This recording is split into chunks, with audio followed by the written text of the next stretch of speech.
আসসালামু আলাইকুম। আজ থেকে বহুদিন আগে, আমার যতদূর মনে পড়ে, এটা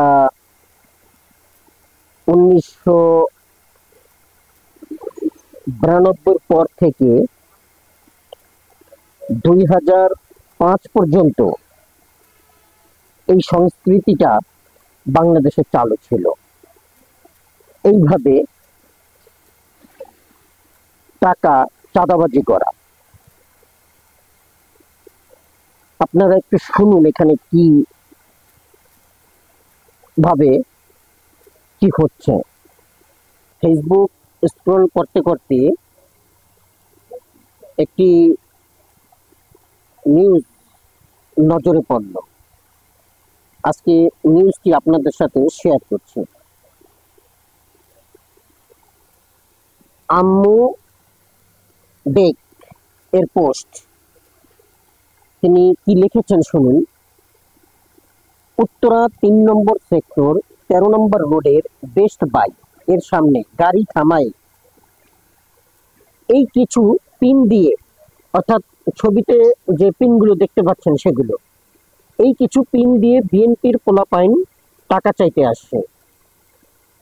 বারবার বলতে থাকে যে আগের গাড়ির লোকজন 5,000 টাকা দিয়ে গেছে, আপনি আমাদের খুশির জন্য কিছু দিয়ে যান। আব্বু 500 টাকা দিতে চাইলে বলে না না, এই টাকা দিয়ে কি হবে, মিলায়ে 1,000 টাকা দিয়ে যান। পরে 600 টাকা দিয়ে আসতে হয়েছে।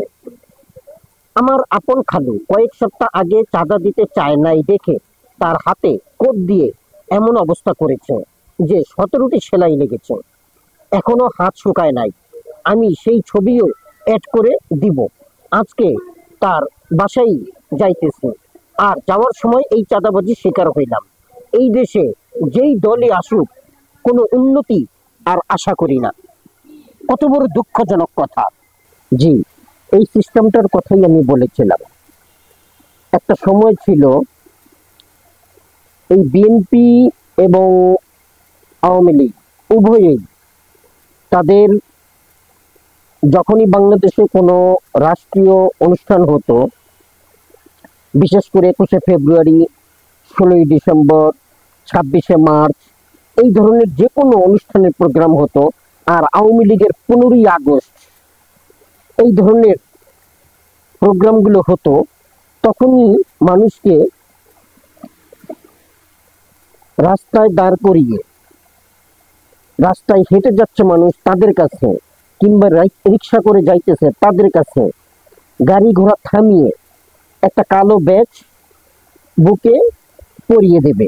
ছোট্ট এক টুকরা কাগজ, এক টুকরো কাপড়, আর পরবর্তীতে সেফটি পিন সহকারে কিছু তামার তৈরি নৌকা বা বিএনপির ধানের শীষ, এইগুলো দিয়ে মানুষের বুকের ব্যাচে হিসেবে পরিয়ে দেওয়া হতো এবং তাদের কাছে টাকা দাবি করা হতো।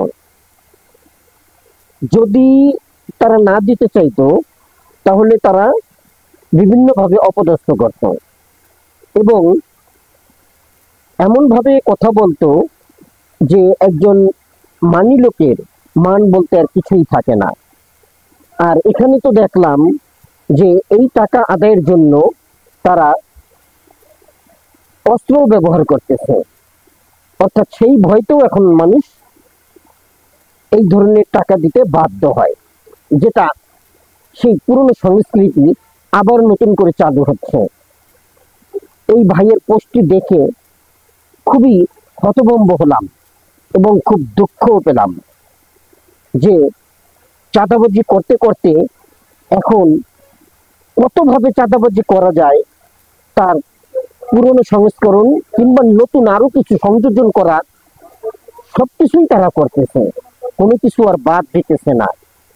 আল্লাহ আমাদেরকে এদের হাত থেকে কবে রেহাই করবেন এবং এর থেকে কবে মুক্তি পাবো, এক আল্লাহ ছাড়া আমার মনে হয় না যে আর কেউ জানেন বা বোঝেন। আল্লাহ, তোমার কাছে প্রার্থনা আমাদেরকে এগুলো থেকে রক্ষা করুন। ধন্যবাদ। আসসালামু আলাইকুম।